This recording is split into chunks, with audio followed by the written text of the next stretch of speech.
Seu Lima Duarte, eu acho que a gente evoluiu bastante de 100 anos para cá com relação ao espiritismo, né? Com certeza, de 100 anos, com certeza. Eu sou de um tempo em que era meio marginal, meio bandido, né?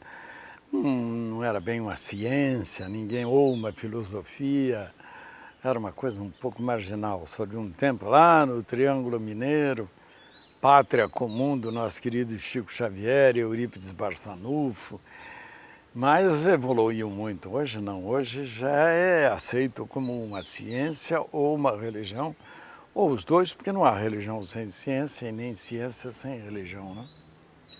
Como é que foi o seu começo no espiritismo e no teatro espírita? Bom, minha mãe era médium, um médium de incorporação, até muito famoso lá onde eu nasci, né? Eu nasci em Desemboque, Sacramento. Fui criado, educado, me desenvolvi em Ribeirão Preto. E quando eu vim para Ribeirão Preto, do Desemboque, eu tinha 7, 8 anos. E a minha mãe, nós éramos muito pobres, muito pobres. E meu pai e minha mãe aceitaram ser zeladores de um centro espírita. E claro que indicado por outros espíritas, que meu pai e minha mãe eram espíritas. Então ele foi ser zelador, morava no centro espírita, tomava conta, limpava. E minha mãe, por ser médium, participava de todas as sessões, recebia entidades. Chegou a ser um médium de muito prestígio lá no interior. E eu fui criado nisso, né? Nesse contato tão íntimo com a fantasia, com a maravilha que o Espiritismo proporciona, especialmente a uma criança como era eu. O Espiritismo é das religiões, me parece, a que mais constrói a maravilha, não é? Então eu fui criado em contato com isso. E, inclusive, conheci ali os espíritas de Ribeirão Preto, famosos naqueles tempos tão aventurescos, né? Onde ser espírita era um perigo, era um coitado, isso aí é um monstro, ele lida com entidades, é perigoso. Tinha isso aí. E entre os espíritas que eu conheci, e eram muito queridos de meus pais e do centro espírita que meus pais tomavam conta, que era o centro espírita, por coincidência, Batuíra mesmo. E o Eurípides Barçanufo era um espírita de largo prestígio, todos sabem, e ele tinha o centro espírita em Ribeirão Preto, não ele tinha, que era de um dos grandes espíritas que eu conheci também, o Zé Papa, que era presidente e organizador, estimulador do Centro Espírita Eurípides Barçanufo.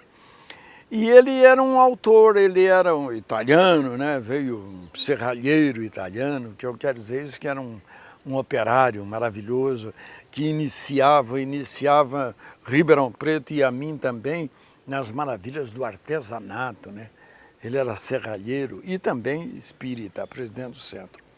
E ele escrevia umas peças de teatro.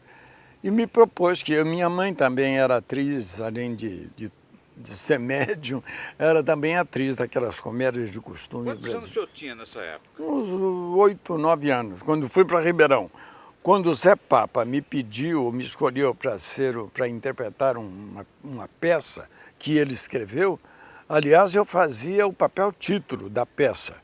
E a peça se chamava O Espírito Obsessor. Foi a primeira peça de teatro que eu fiz. E ele escreveu essa peça em Ribeirão Preto. Ensaiamos, montamos e fomos representá-la em Ribeirão Preto, no colégio do Eurípides Barçanufo, onde eu tive a oportunidade de conhecer a mãezinha do Eurípides Barçanufo. Eurípides já tinha morrido, ele morreu muito novo na gripe espanhola, né? E os espíritas sabem disso. Então eu fui fazer lá no centro, no colégio do Eurípides, essa peça, O Espírito Obsessor. E depois fizemos em Franca também, no Instituto Pestalozzi, do Tomás Novellino, e depois fizemos em Ribeirão Preto. Foi a minha primeira peça de teatro e o meu primeiro sucesso, onde eu descobri, além dos encantos e maravilhas que o Espiritismo lhe proporciona, descobri também os encantos e maravilhas que o teatro lhe proporciona. Vamos falar agora, por exemplo, do seu personagem, o Ribas. Como é que o senhor se sente tantas décadas depois, não é? Interpretando um papel importante do livro de Chico É Xavier? como se eu nunca tivesse parado, né?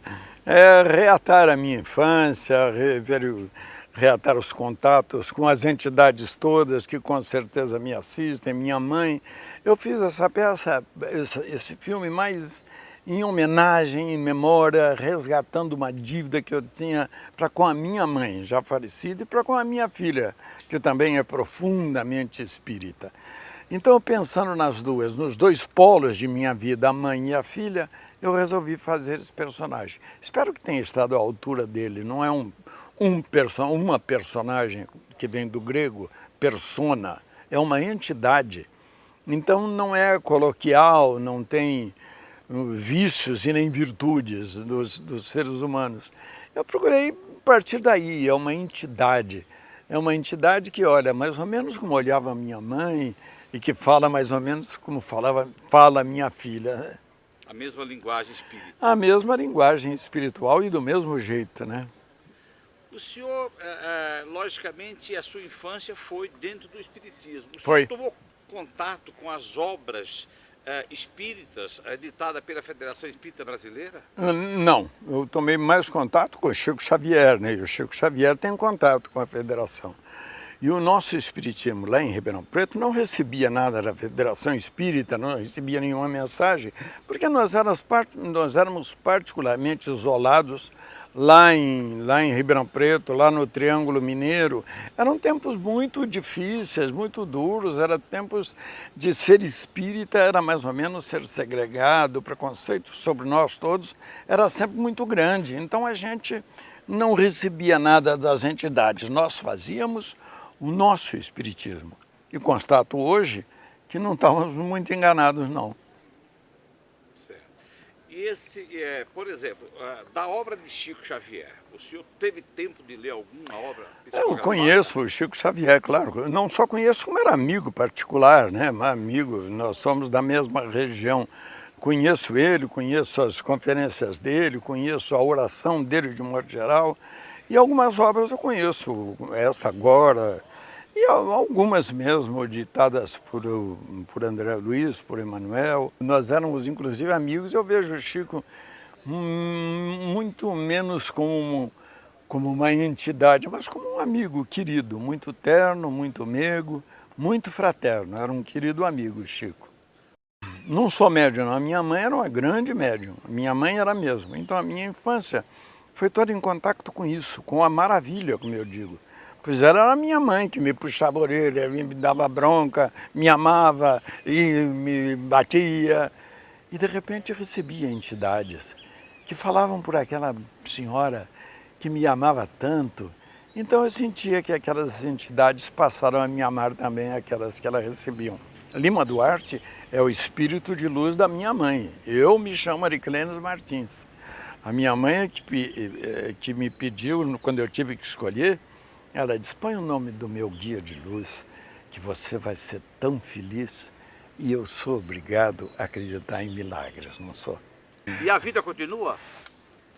Bom, a vida continua, não só o filme. O filme é tão comprido que eu já disse, nós vamos fazer 2. A vida continua e o próximo é A Vida Continua Mesmo.